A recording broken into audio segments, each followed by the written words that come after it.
எப்படி கேட்டாருங்களா? பேரறிஞர் அண்ணா மேடையில் பேசி முடித்தார். முடித்த உடனே யாராவது ஒரு மாணவர் மேடைக்கு வாங்க அப்படின்னாரு. மாணவனை கூப்பிட்டார். தம்பி என்ன படிக்கிறீங்க? ஆங்கில இலக்கியம் படிக்கிறேன், இங்கிலீஷ் லிட்ரேச்சர் படிக்கிறேன். சரி, உங்களுக்கு ஆங்கிலம் நல்லா தெரியும். ஆமாம். இப்போ நான் ஒரு கேள்வி கேட்குறேன். ABCD 4 லெட்டர் வராமல், ஏ வரக்கூடாது, பி வரக்கூடாது, சி வரக்கூடாது, டி வரக்கூடாது. இந்த 4 லெட்டர் வராமல் ஆங்கிலத்தில் 100 சொற்கள் உன்னால் சொல்ல முடியுமான்னு கேட்டார். நல்லா கவனிச்சுங்க. ஆங்கிலத்தில் 100 சொல் சொல்லணும். அதில் ஏ வரக்கூடாது. ஆப்பிள்னா ஏ வந்துடும், பிஸ்கட்னா பி வந்துடும், பி வரக்கூடாது, சாக்லேட்னா சி வந்துடும்.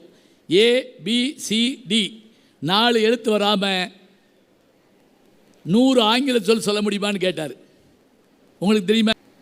அந்த பையன்கிட்ட கேட்டார், அண்ணா ஒன்றும் கவலைப்படாத தம்பி, 1 2 3 தெரியுமான்னு கேட்டார். சொல்லுவனே சொல்லுங்கள் அப்படின்னாரு. அந்த பையன் சொல்லிட்டு வர்றான். 1 2 3 4 5 6 7 8 9. நல்லா கவனிங்க. இந்த அவன் சொல்லிட்டு வர்ற நம்பரில் ஏ கிடையாது, பி கிடையாது, சி கிடையாது. இப்போ அவன் 99 வரைக்கும் சொல்லிட்டாங்க. 99 சொல்லிட்டான். சொல்லி முடித்த உடனே 100 சொல்லிடக்கூடாது.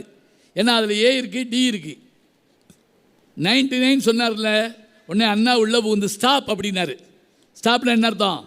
நிறுத்தின அர்த்தம். அந்த SCOP அதான் 100வது சொல்லு. அதில் ஏ கிடையாது, பி கிடையாது, சி கிடையாது, டி கிடையாது. 99 சொற்களை அந்த மாணவரை வச்சு சொல்ல வச்சுட்டு அந்த 100வது சொல்லை அண்ணா சொன்னாருங்க. இது வேணும்.